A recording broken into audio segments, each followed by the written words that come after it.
नमस्कार दोस्तों, स्वागत है आपके अपने चैनल स्टडी पॉइंट गुरुजी में। और आज हम आपके लिए लेकर आए संविधान सब्जेक्ट से। संविधान सब्जेक्ट में जो है आपके भारत के राष्ट्रपति एवं उपराष्ट्रपति से रिलेटेड जितने भी आपके मोस्ट इंपोर्टेंट क्वेश्चन बनते हैं वो आज हम आपको इस वीडियो में लेकर आए हैं। तो जो आपके संविधान सब्जेक्ट में जो है आपके भारत के राष्ट्रपति एवं उपराष्ट्रपति से जो है मोस्टली आपके 2 से 3 क्वेश्चन आपके हर एक एग्जाम में पूछे जाते हैं। और जो आपके प्रीवियस ईयर में जो आपके क्वेश्चन आए हैं एग्जाम में, वही क्वेश्चन आज हम आपको इस वीडियो में कंप्लीट कर पाएंगे। तो वीडियो को पूरा देखिएगा, इसके बिल्कुल भी मत करिएगा, क्योंकि आज की इस वीडियो में क्वेश्चन बहुत ही मोस्ट इंपोर्टेंट है। और आइए चलते हैं अपने क्वेश्चन की तरफ। पहला क्वेश्चन है हमारा, राष्ट्रपति द्वारा राष्ट्रीय आपात स्थिति की घोषणा किए जाने के बाद किस अवधि तक उसका अनुमोदन संसद के प्रतिसदन द्वारा हो जाना चाहिए? तो इसका राइट आंसर होगा हमारा ऑप्शन नंबर ए, 1 महीने के भीतर। 1 महीने के अंदर ही जो है आपका जो राष्ट्रीय आपात जो है राष्ट्रपति के द्वारा जो घोषित किया जाता है और उसकी जो राष्ट्रीय आपात की जो अवधि है उसका अनुमोदन जो है संसद के प्रतिसदन द्वारा जो है 1 महीने के भीतर ही हो जाना चाहिए। तो इसका राइट आंसर होगा आपका ऑप्शन नंबर ए। अगला क्वेश्चन हमारा, उपराष्ट्रपति पदेन अध्यक्ष होता है, जो कि आपका उपराष्ट्रपति पदेन अध्यक्ष होता है तो वो आपका राज्यसभा का, क्योंकि संविधान का अनुच्छेद 64 के तहत जो है भारत का उपराष्ट्रपति जो राज्यसभा का पदेन सभापति होता है। और उपराष्ट्रपति का ही मुख्य कार्य जो है राज्यसभा की बैठकों की अध्यक्षता करना होता है। तो इसमें जो राइट आंसर होगा आपका ऑप्शन नंबर ए, उपराष्ट्रपति पदेन अध्यक्ष होता है राज्यसभा का। अगला क्वेश्चन हमारा, उपराष्ट्रपति। तो उपराष्ट्रपति जो है हमारा लोकसभा का सदस्य होता है, सही बात है ये आपका। और राज्यसभा का भी सदस्य होता है उपराष्ट्रपति, और किसी भी सदन का सदस्य माना जाता है। तो इसमें जो है सांसद और संसद सदस्य नहीं होता है। तो उपराष्ट्रपति जो है आपका सांसद और संसद का सदस्य नहीं होता है। तो इसका राइट आंसर होगा हमारा ऑप्शन नंबर डी। अगला क्वेश्चन हमारा, भारत के राष्ट्रपति के पद पर लगातार 2 बार कौन रहा है? जो कि भारत के राष्ट्रपति के पद पर लगातार कौन रहा है? तो इसका राइट आंसर होगा हमारा doctor S Krishnan. Doctor S Krishnan जो है हमारे भारत के राष्ट्रपति के पद पर लगातार 2 बार नियुक्त हो चुके हैं। तो इसका राइट आंसर होगा हमारा ऑप्शन नंबर ए। अगला क्वेश्चन हमारा, राष्ट्रपति द्वारा संसद के दोनों सदनों के लिए कुल कितने सदस्यों को नामित किया जाता है? इंपोर्टेंट, अच्छा ये क्वेश्चन आपका इंपोर्टेंट है। राष्ट्रपति द्वारा संसद के दोनों सदनों के लिए कुल कितने सदस्यों को नामित किया जाता है? तो इसका राइट आंसर होगा हमारा 14 सदस्यों को जो है राष्ट्रपति द्वारा संसद के दोनों सदनों के लिए आपका नामित किया जाता है, जिसमें कि जो है राष्ट्रपति द्वारा राज्यसभा के लिए जो है आपके 12 सदस्य, राज्यसभा के लिए जो 12 सदस्यों को नामित किया जाता है, और लोकसभा के लिए 2 एग्लो इंडियन, 2 कैंडिडेट जो है आपके एग्लो इंडियन को जो है आपका नामित किया जाता है। तो कुल मिला के आपके 14 सदस्य को जो है आपका राष्ट्रपति जो है संसद के दोनों सदनों के लिए आपका नामित करते हैं। तो इसका राइट आंसर होगा हमारा ऑप्शन नंबर डी। अगला क्वेश्चन हमारा, भारत का राष्ट्रपति किसका एक अभिन्न अंग है? जो कि आपका भारत का राष्ट्रपति किसका एक अभिन्न भाग है? तो इसका राइट आंसर होगा हमारा संसद। संसद का ही हमारा एक भाग कहलाता है भारत का राष्ट्रपति। तो इसका राइट आंसर होगा हमारा ऑप्शन नंबर ए। अगला क्वेश्चन हमारा, राज्यसभा के सदस्यों का निर्वाचन कितनी अवधि के लिए होता है? जो कि आपका राज्यसभा के सदस्यों का निर्वाचन जो है आपके कितनी अवधि तक के लिए होता है? तो इसका राइट आंसर होगा हमारा 6 वर्ष। 6 वर्ष के लिए जो है आपका राज्यसभा के सदस्यों का निर्वाचन होता है। तो इसका राइट आंसर होगा हमारा ऑप्शन नंबर डी।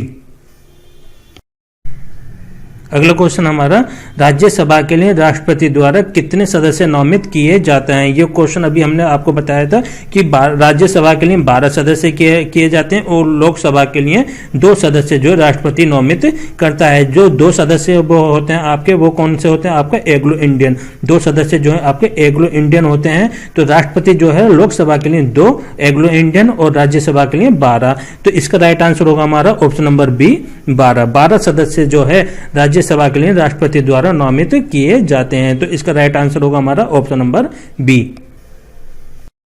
अगला क्वेश्चन हमारा, यदि लोकसभा का अध्यक्ष त्यागपत्र देना चाहे तो वह अपना त्यागपत्र निम्नलिखित में से किसको संबोधित करेगा? लोकसभा का अध्यक्ष अगर अपना त्यागपत्र देना चाहे तो वो जो है अपना त्यागपत्र जो है उपाध्यक्ष को जो है संबोधित करेगा? तो इसका राइट आंसर होगा हमारा उपाध्यक्ष, क्योंकि अनुच्छेद 94 बी के तहत जो लोकसभा का अध्यक्ष जो है उपाध्यक्ष को संबोधित तथा उपाध्यक्ष जो है अध्यक्ष को संबोधित करके अपने हस्ताक्षर सहित जो है अपने पद का त्याग करते हैं। तो इसका राइट आंसर होगा हमारा ऑप्शन नंबर बी। अगला क्वेश्चन है हमारा, जब राष्ट्रपति और उपराष्ट्रपति दोनों के पद एक साथ खाली हों तो राष्ट्रपति पद पर अस्थायी रूप से कौन कार्य करता है? तो क्वेश्चन बहुत इंपॉर्टेंट है। यह आपका ये क्वेश्चन पूछा गया एग्जाम में कई बार कि राष्ट्रपति और उपराष्ट्रपति दोनों के पद एक साथ खाली हों तो राष्ट्रपति के पद पर अस्थायी रूप से कौन कार्य करता है? तो इसका राइट आंसर होगा भारत का मुख्य न्यायाधीश। भारत का मुख्य न्यायाधीश जो है राष्ट्रपति के पद पर जो है अस्थायी रूप से कार्य करता है, क्योंकि राष्ट्रपति और उपराष्ट्रपति दोनों के पद रिक्त होने की स्थिति में जो है आपका उच्चतम न्यायालय के जो आपके मुख्य न्यायाधीश हैं वो राष्ट्रपति के स्थान पर अपने कार्य बुक में करते हैं। तो इसका राइट आंसर होगा हमारा ऑप्शन नंबर डी। अगला क्वेश्चन हमारा, भारतीय संविधान के अनुसार निम्नलिखित में से क्या संवैधानिक निकाय है? तो इसका राइट आंसर होगा हमारा वित्त आयोग। वित्त आयोग जो है हमारा एक संवैधानिक निकाय है। तो इसका राइट आंसर होगा हमारा ऑप्शन नंबर ए। अगला क्वेश्चन हमारा, पहले वित्त आयोग का गठन कब हुआ था? तो पहले वित्त आयोग का गठन जो है हमारा 1951 में हुआ था। 1951 में जो है हमारा वित्त आयोग का गठन हुआ था। तो इसका राइट आंसर होगा हमारा ऑप्शन नंबर बी।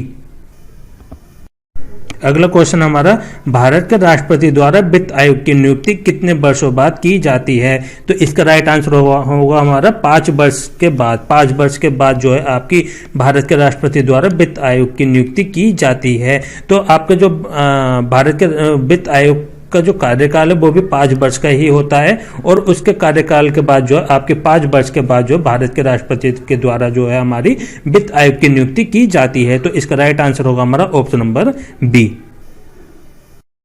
अगला क्वेश्चन हमारा, वित्त आयोग की नियुक्ति कौन करता है? तो वित्त आयोग की नियुक्ति जो है भारत का राष्ट्रपति करता है। भारत के राष्ट्रपति के द्वारा ही वित्त आयोग की नियुक्ति होती है। तो इसका राइट आंसर होगा हमारा ऑप्शन नंबर डी।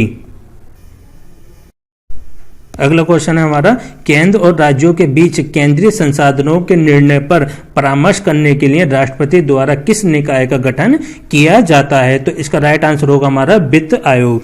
वित्त आयोग में ही हमारा केंद्र और राज्यों के बीच जो है केंद्रीय संसाधनों के निर्णय पर जो है आपका परामर्श के लिए राष्ट्रपति के द्वारा ही एक आपका इसका जो है निर्णय लिया जाता है। तो इसका राइट आंसर होगा हमारा ऑप्शन नंबर ए, वित्त आयोग। अगला क्वेश्चन हमारा, संघ लोक सेवा आयोग के सदस्यों की नियुक्ति किसके द्वारा की जाती है? तो संघ लोक सेवा आयोग के सदस्यों की नियुक्ति भारत के राष्ट्रपति के द्वारा की जाती है। भारत के राष्ट्रपति के द्वारा ही हमारे जो है संघ लोक सेवा आयोग के सदस्यों की नियुक्ति की जाती है। और ये संघ लोक सेवा आयोग के सदस्यों की नियुक्ति जो है हमारे आर्टिकल 316 के वन में 316 के वन के तहत जो है के अनुसार जो है भारत के राष्ट्रपति के द्वारा ही हमारे संघ लोक सेवा आयोग के सदस्यों की नियुक्ति की जाती है। तो इसका राइट आंसर होगा हमारा ऑप्शन नंबर बी। अगला क्वेश्चन हमारा, भारत के अटॉर्नी जनरल की नियुक्ति कौन करता है? तो भारत के अटॉर्नी जनरल की नियुक्ति भारत का राष्ट्रपति के द्वारा की जाती है। और भारत के राष्ट्रपति जो है भारत के अटॉर्नी जनरल की नियुक्ति करता है, जो कि हमारा भारतीय संविधान के अनुच्छेद 76 के वन के अनुसार ही राष्ट्रपति जो है उच्चतम न्यायालय के न्यायाधीश की योग्यता रखने वाले व्यक्ति को ही भारत का महान्यायवादी नियुक्त करता है। तो अटॉर्नी जनरल जो है भारत अटॉर्नी जनरल को और हम क्या बोलते हैं? भारत का महान्यायवादी। भारत का महान्यायवादी भी हमें बोला जाता है। अटॉर्नी जनरल को क्या बोलते हैं? भारत का महान्यायवादी, जो कि हमारा किस में आता है? अनुच्छेद 76 के वन में। अनुच्छेद 76 के वन में जो है हमारे भारत के राष्ट्रपति के द्वारा ही अटॉर्नी जनरल की नियुक्ति की जाती है। तो इसका राइट आंसर होगा हमारा ऑप्शन नंबर बी। अगला क्वेश्चन हमारा, देश के सशस्त्र सेनाओं का सर्वोच्च कमांडर इन चीफ कौन है? जो कि आपके देश के सशस्त्र सेनाओं का सर्वोच्च कमांडर इन चीफ कौन है? तो इसका राइट आंसर होगा हमारा राष्ट्रपति। राष्ट्रपति ही हमारे जो है भारत की सशस्त्र सेनाओं का सर्वोच्च कमांडर इन चीफ होता है। तो इसका राइट आंसर होगा हमारा ऑप्शन नंबर डी। अगला क्वेश्चन हमारा, निम्नलिखित में से वह व्यक्ति है जो अनुच्छेद 143 के अधीन किसी मामले को सलाहकारी राय के लिए भारत के उच्चतम न्यायालय को भेज सकता है, जो कि आपका अनुच्छेद 143 के अधीन किसी भी मामले को सलाहकार के लिए मतलब सलाह लेने के लिए भारत के उच्चतम न्यायालय को भेज सकता है। तो इसका राइट आंसर होगा हमारा भारत के राष्ट्रपति। भारत के राष्ट्रपति ही वह व्यक्ति हैं जो कि अनुच्छेद आर्टिकल 143 के तहत जो है सलाह लेने के लिए भारत के उच्चतम न्यायालय को जो है आपका जो उसका परमिशन लेने के लिए जो है उच्चतम न्यायालय को भेज सकता है भारत के राष्ट्रपति के द्वारा। तो इसका राइट आंसर होगा हमारा ऑप्शन नंबर ए। अगला क्वेश्चन हमारा, भारत का पहला अराजनीतिक राष्ट्रपति कौन था? जो कि आपके अराजनीतिक, जो कि राजनीति से जिसका कोई संबंध नहीं था। तो भारत का पहला राष्ट्रपति कौन था? तो इसका राइट आंसर होगा हमारा doctor APJ Abdul Kalam. Doctor APJ Abdul Kalam जो थे हमारे भारत के पहले अराजनीतिक राष्ट्रपति थे और उनका किसी भी राजनीति से कोई संबंध नहीं था। तो इसका राइट आंसर होगा हमारा ऑप्शन नंबर बी। अगला क्वेश्चन हमारा, राष्ट्रपति संविधान के किस अनुच्छेद के अंतर्गत राष्ट्रीय आपात स्थिति घोषित कर सकता है? तो इसका राइट आंसर होगा हमारा अनुच्छेद 352। अनुच्छेद 352 के द्वारा ही राष्ट्रपति संविधान के अनुच्छेद 352 के तहत ही राष्ट्रीय आपात की स्थिति घोषित कर सकता है। तो राष्ट्रीय आपात की स्थिति घोषित करने के लिए अनुच्छेद 352 के अंतर्गत आता है। तो इसका राइट आंसर होगा हमारा ऑप्शन नंबर ए। अगला क्वेश्चन हमारा, राष्ट्रपति ने अब तक कितनी बार राष्ट्रीय आपात की घोषणा की है? तो इसका राइट आंसर होगा हमारा 3 बार। 3 बार ही अब तक जो है राष्ट्रपति के द्वारा राष्ट्रीय आपातकाल की घोषणा की गई है और 3 बार ही हमारा राष्ट्रीय आपातकाल लगा है राष्ट्रपति के द्वारा। तो इसका राइट आंसर होगा हमारा ऑप्शन नंबर सी।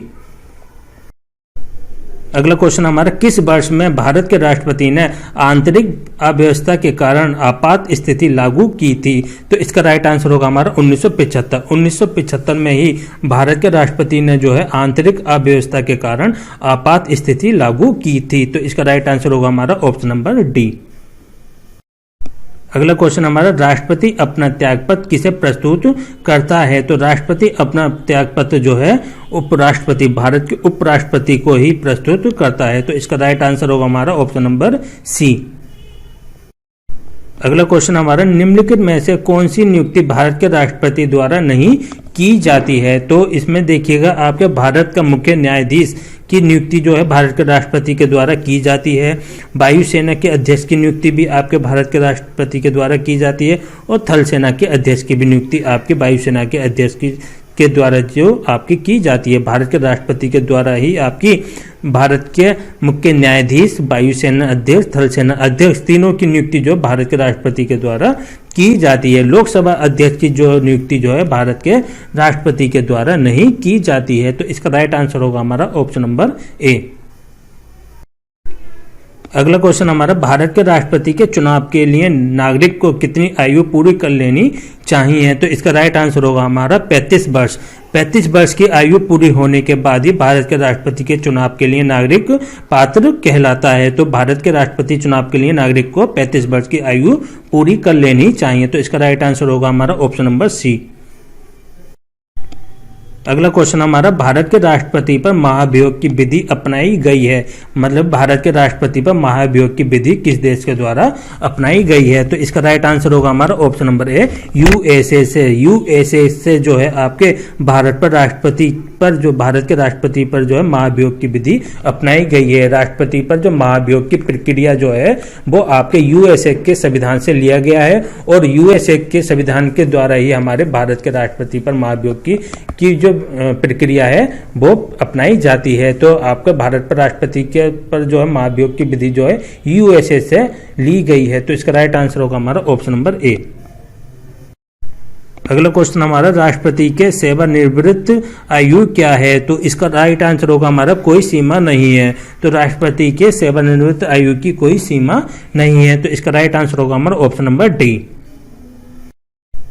अगला क्वेश्चन हमारा, राष्ट्रपति के दोनों सदनों का संयुक्त सत्र कौन बुलाता है? तो राष्ट्रपति संसद के दोनों सदनों का संयुक्त सत्र जो है आपके जो है संसद के दोनों सदनों का संयुक्त अधिवेशन, ये संयुक्त सत्र जो है राष्ट्रपति द्वारा बुलाया जाता है, जो कि आपका आर्टिकल अनुच्छेद 108 के अंतर्गत जो है संयुक्त अधिवेशन की अध्यक्षता लोकसभा के अध्यक्ष के द्वारा की जाती है। तो इसका राइट आंसर होगा हमारा राष्ट्रपति। तो संसद के दोनों सदनों का संयुक्त सत्र कौन बुलाता है? राष्ट्रपति के द्वारा, जो कि हमारा अनुच्छेद 108 के तहत आती है। संसद के दोनों सदनों का संयुक्त सत्र जो है हमारे आर्टिकल 108 के तहत आती है और राष्ट्रपति के द्वारा ही संयुक्त सत्र की बैठक की जाती है। तो इसका राइट आंसर होगा हमारा ऑप्शन नंबर ए। अगला क्वेश्चन हमारा, संसद के दोनों सदनों के बीच गतिरोध की स्थिति में संयुक्त अधिवेशन की अध्यक्षता कौन करता है? तो इसका राइट आंसर होगा हमारा लोकसभा अध्यक्ष। लोकसभा अध्यक्ष ही संसद के दोनों सदनों के बीच जो है गतिरोध की स्थिति में संयुक्त अध्यक्षता की अधिवेशन की अध्यक्षता करता है। तो इसका राइट आंसर होगा हमारा ऑप्शन नंबर सी। अगला क्वेश्चन हमारा, संविधान में कितने प्रकार के आपातकालों का प्रावधान है? तो इसका राइट आंसर होगा हमारा तीन प्रकार के जो है आपातकालों का प्रावधान है भारत के संविधान में, जो कि हमारा अनुच्छेद 352 के तहत जो है आंतरिक आपातकाल लगता है, राष्ट्रीय आपात अनुच्छेद 356 के तहत और राज्य में राष्ट्रपति शासन अनुच्छेद 360 के तहत लगता है। तो हमारे तीन जो है आपके राष्ट्रीय आपात जो है हमारे तीन जो आपात जो है आपातकाल जो है तो हमारे तीन लगते हैं। तो संविधान में जो है हमारे जो आपातकालों का जो प्रावधान है वो तीन है। तो इसका राइट आंसर होगा हमारा ऑप्शन नंबर सी। अगला क्वेश्चन हमारा, राष्ट्रपति को किस अनुच्छेद के अंतर्गत यह अधिकार प्राप्त है कि वह वित्तीय आपातकाल लागू कर सके? तो इसका राइट आंसर होगा हमारा अनुच्छेद 360 के तहत ही जो है राष्ट्रपति, तो इसमें जो है आपका राष्ट्रपति जो है किस अनुच्छेद के अंतर्गत जो वित्तीय आपातकाल लागू कर सकता है? अनुच्छेद 356 के तहत। तो इसका राइट आंसर होगा हमारा ऑप्शन नंबर बी। अगला क्वेश्चन हमारा, भारत में किस प्रकार की आपात स्थिति अभी तक केवल एक बार लागू की गई है? तो इसका राइट आंसर होगा हमारा आंतरिक आपात स्थिति। आंतरिक आपात स्थिति जो है हमारी भारत में सिर्फ एक बार ही लागू की गई है, जो कि हमारा 25 जून 1975 से 21 मार्च 1970 तक जो है आपके 12 महीने तक जो है आपकी ये आपात स्थिति रही थी, आंतरिक आपात स्थिति। तो इसका राइट आंसर होगा हमारा ऑप्शन नंबर ए। अगला क्वेश्चन हमारा, भारत का राष्ट्रपति अपने पद पर पुनः निर्वाचन के लिए कितनी बार खड़ा हो सकता है? तो इसका राइट आंसर होगा जितनी बार चाहे, क्योंकि इसकी कोई सीमा नहीं है। भारत के राष्ट्रपति जो है अपने पद पर पुनः निर्वाचन के लिए वो जब चाहे तब खड़ा हो सकता है। तो इसका कोई सीमा नहीं है कि भारत के राष्ट्रपति इतनी बार ही खड़ा हो सकता है, कोई लिमिटेड नहीं है। तो इसका राइट आंसर होगा हमारा ऑप्शन नंबर डी। अगला क्वेश्चन हमारा, भारतीय संघ के राष्ट्रपति के पास वही संवैधानिक अधिकार हैं जो ब्रिटिश राजा के पास हैं। तो इसका राइट आंसर होगा हमारा ब्रिटिश राजा के पास हैं। तो भारतीय संघ के राष्ट्रपति के पास वही संवैधानिक अधिकार हैं जो कि ब्रिटिश राजा के पास हैं। तो इसका राइट आंसर होगा हमारा ऑप्शन नंबर ए। अगला क्वेश्चन हमारा, राष्ट्रपति का अध्यादेश कितनी अवधि के लिए लागू रहता है? तो इसका राइट आंसर होगा हमारा ऑप्शन नंबर बी, 6 महीने के लिए। 6 महीने के लिए ही राष्ट्रपति का अध्यादेश लागू रहता है। तो इसका राइट आंसर होगा हमारा ऑप्शन नंबर बी। अगला क्वेश्चन है हमारा, भारत सरकार का संवैधानिक अध्यक्ष कौन है? तो भारत सरकार का संवैधानिक अध्यक्ष जो है भारत का राष्ट्रपति होता है। भारत का राष्ट्रपति ही भारत सरकार का संवैधानिक अध्यक्ष होता है। तो इसका राइट आंसर होगा हमारा ऑप्शन नंबर ए। अगला क्वेश्चन हमारा, निम्नलिखित में से कौन अपना पद राष्ट्रपति की संतुष्टि के दौरान धारण करता है? तो इसका राइट आंसर होगा हमारा राज्यपाल। राज्यपाल ही हमारा जो है राष्ट्रपति की संतुष्टि के दौरान ही धारण करता है। अनुच्छेद 156 के तहत जो राज्यपाल राष्ट्रपति के संतुष्टि के दौरान ही अपना पद धारण करता है। तो इसका राइट आंसर होगा हमारा ऑप्शन नंबर बी। अगला क्वेश्चन हमारा, भारत के उपराष्ट्रपति का चुनाव किया जाता है। तो इसका राइट आंसर होगा हमारा संसद के सदनों द्वारा। संसद के सदनों द्वारा ही आपका भारत के राष्ट्रपति का चुनाव किया जाता है। तो इसका राइट आंसर होगा ऑप्शन नंबर ए। अगला क्वेश्चन हमारा, भारत के उपराष्ट्रपति के निर्वाचन के संबंध में कोई विवाद है? तो इसका राइट आंसर होगा उच्चतम न्यायालय में आवश्यक फाइल किया जाना चाहिए। तो उच्चतम न्यायालय में आवश्यक फाइल किया जाना चाहिए, यह आपके भारत के राष्ट्रपति के निर्वाचन के संबंध में एक विवाद है। तो इसका राइट आंसर होगा हमारा ऑप्शन नंबर डी। अगला क्वेश्चन हमारा, भारत के राष्ट्रपति पर महाभियोग चलाया जा सकता है? तो भारत के राष्ट्रपति पर महाभियोग चलाया जा सकता है संसद के द्वारा। संसद के द्वारा ही भारतीय संविधान के अनुच्छेद 61 के अनुसार ही संसद द्वारा राष्ट्रपति पर महाभियोग का प्रस्ताव लाया जा सकता है। तो राष्ट्रपति पर महाभियोग की प्रक्रिया जो है संसद के द्वारा चलाई जा सकती है। तो इसका राइट आंसर होगा हमारा ऑप्शन नंबर डी। अगला क्वेश्चन हमारा, संविधान के उल्लंघन के लिए राष्ट्रपति के विरुद्ध महाभियोग कार्यवाही किसने शुरू की जा सकती है?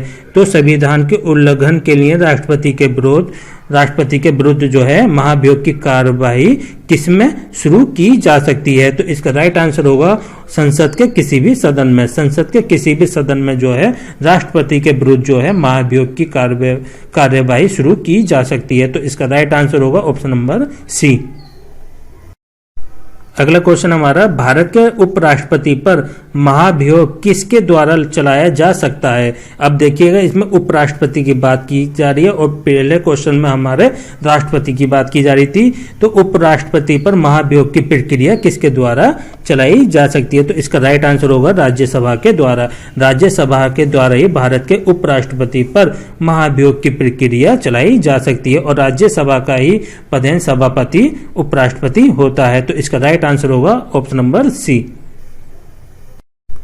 अगला क्वेश्चन हमारा, भारत के राष्ट्रपति के चुनाव के लिए नागरिक को कितनी आयु पूरी कर लेनी चाहिए? तो इसका राइट आंसर होगा ऑप्शन नंबर सी, 35 वर्ष की। 35 वर्ष की आयु पूरी करने पर ही भारत के राष्ट्रपति के चुनाव के लिए नागरिक पात्र होता है। तो इसका राइट आंसर होगा ऑप्शन नंबर सी। अगला क्वेश्चन हमारा, भारतीय संविधान के अनुसार केंद्रीय मंत्री किसकी इच्छा रहने तक पद संभाल सकते हैं? तो इसका राइट आंसर होगा भारत के राष्ट्रपति।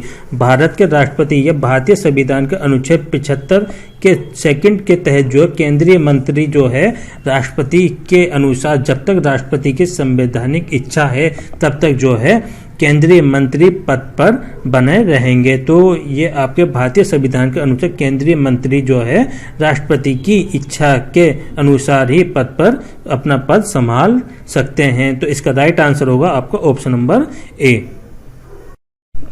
आज की इस वीडियो में हमने आपको राष्ट्रपति और उपराष्ट्रपति से रिलेटेड जितने भी मोस्ट इंपोर्टेंट क्वेश्चन है वो कंप्लीट करवाए हैं और ये क्वेश्चन आपके प्रीवियस ईयर में कई बार पूछे गए क्वेश्चन है। तो वीडियो को जो है आप अधिक से अधिक शेयर करना, लाइक करना, चैनल को सब्सक्राइब करना।